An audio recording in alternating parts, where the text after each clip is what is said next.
You're at a party. People are laughing, talking, connecting like it's effortless. And you're standing there wondering why it never feels that way for you. It's not that you dislike people, it's that every conversation feels like you're speaking a language no one else can hear. If you've ever felt alone in a room full of people, there's a reason nobody told you about. This isn't a video about being smarter than everyone. It's not about ego.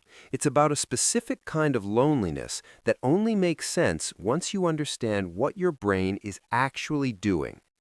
Intelligence is supposed to be an advantage, better grades, better career, better decisions. But when it comes to connection, it becomes a wall.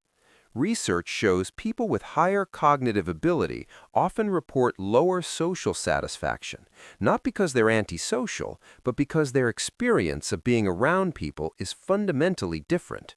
You're not just having a conversation, you're reading subtext, noticing inconsistencies, predicting what someone will say before they say it.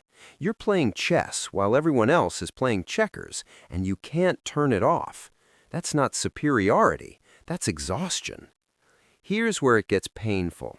Intelligent people crave depth. Small talk doesn't just bore you, it drains you. You want to talk about ideas, meaning, the things that actually matter.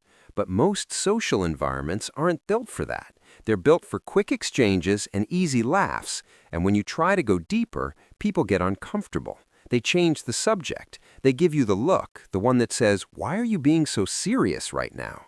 So you learn to mask. You participate in conversations that bore you. You pretend to care about things you don't. You perform a lighter version of yourself that's easier to be around.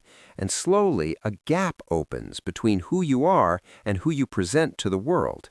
That gap, that's where the loneliness lives. And then there's what happens after. You don't just leave a conversation, you replay it. You analyze what you said, what you should have said, what their reaction meant, what their reaction to your reaction meant. This isn't optional. Your brain does it automatically. Before social events, it's even worse. Your mind runs simulations. What if it's awkward? What if you have nothing to say? What if they see through the version of you that you're performing?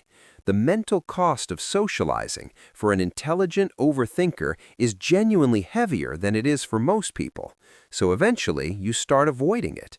Not because you don't want connection, but because the price of chasing it feels too high.